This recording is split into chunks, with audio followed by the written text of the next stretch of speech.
Now, a 30th anniversary trip down memory lane for your ears only. I'm Catherine Herzog. And I'm David Alpern with an encore of excerpts from the very first broadcast of this program, launched April 25th, 1982 as Newsweek on Air on the RKO radio network with first co-host Gil Gross.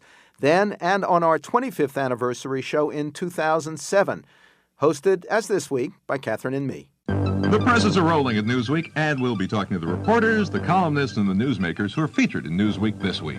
I'm Newsweek senior editor Dave Alpern. And I'm RKO correspondent Gil Gross. Welcome. Our very first story was on a crisis still confounding us. No more war, no more bloodshed, no more bereavement. Peace unto you. Shalom, salam forever. When Israeli Prime Minister Menachem Begin and the late Egyptian President Anwar Sadat reached a peace agreement with U.S. President Jimmy Carter at Camp David, it began a new era of relationships in the Middle East. But with Israel's formal return of the Sinai Desert to Egypt this weekend, that era is ending, and there are very serious questions about what will happen next. We have Newsweek diplomatic correspondent John Walcott on the line with us from Washington. John, with the Sinai going back to Egypt now, what do you see as the biggest roadblock to a Middle East peace? Well, obviously, Gil, the biggest roadblock is the Palestinian problem.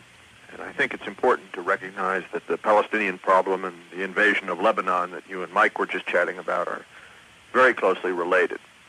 Since Camp David, the United States, Israel, and Egypt have been trying to negotiate some form of self-government for the over 1 million Arabs who live on the West Bank and in Gaza. They've gotten nowhere. The United States has never really pushed that idea hard. And as a result, Prime Minister Begin and Defense Minister Sharon have really been free to pursue their own policy on the West Bank, which amounts to extending a form of second-class citizenship to the Arabs who live there. The problem with doing that is the PLO. The PLO resists. The PLO is armed. It has an ability to kill Israeli soldiers and Jewish settlers. It's controlled from Lebanon. So ultimately, if you're going to pacify the West Bank in the fashion that Begin seems to want to, you have to destroy the PLO where it lives, which means you have to go into Lebanon. Israel did occupy Lebanon for years, but ultimately had to withdraw. The Palestinian problem remains. The first Newsweek on Air also considered a looming war between Argentina and Britain over the Falkland Islands and a familiar battle over the federal budget. For more than a month now, the White House and congressional leaders have been trying to work out a compromise on President Reagan's proposed budget for the coming fiscal year. For a while last week, it seemed that they might come up with something, but time and again, the announcement was postponed, and in the end, it seemed that a detailed deal would be put off until at least this coming week, maybe indefinitely. David, seems to be a kind of a spectator sport to many Americans. There's a lot riding on a resolution of this budget fandango, the state of the nation's economy, interest rates, money available for social programs, and the size of the bite each of us has taken from the IRS. That's true. And to shed some light on the problems preventing a budget settlement, we've got White House correspondent Eleanor Clift on the line now and congressional correspondent Gloria Borger. Eleanor, at the beginning of the week, it seemed that the White House was beginning to show a little more willingness to tamper with President Reagan's original budget proposal. What prompted that flourish of flexibility? Well, I think that flexibility has been present for a couple of weeks, if not months, as Ronald Reagan sees the economy deteriorating around him.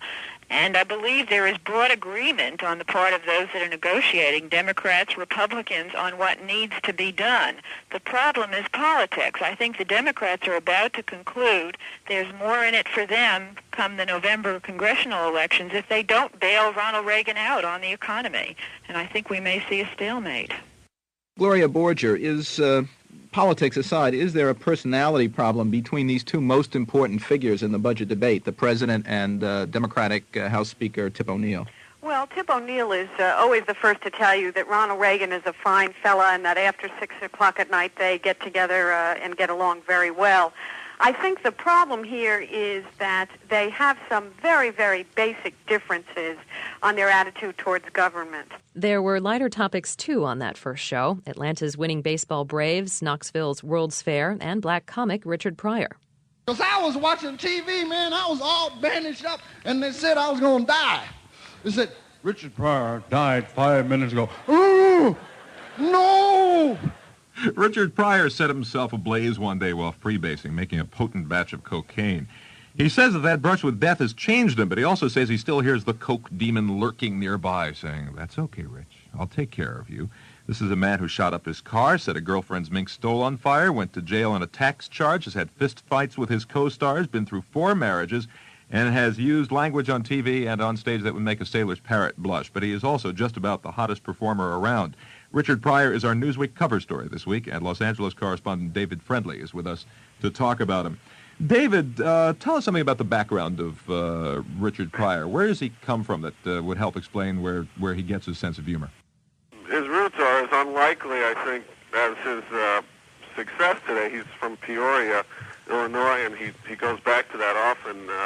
He grew up not as a poor, struggling black man as one might think from his comedy, but in a fairly middle-class upbringing. And he is, I think his success is just so surprising to so many people today, and they view him as a real overnight success when, in fact, he's been in this business for more than 2 decades now.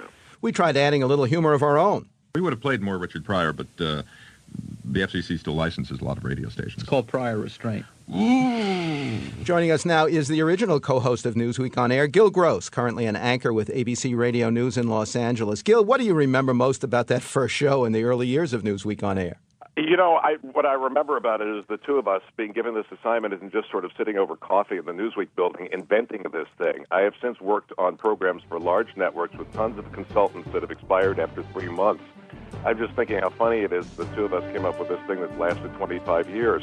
Hey, Gil, we made it to 30, with more to come, as for your ears only.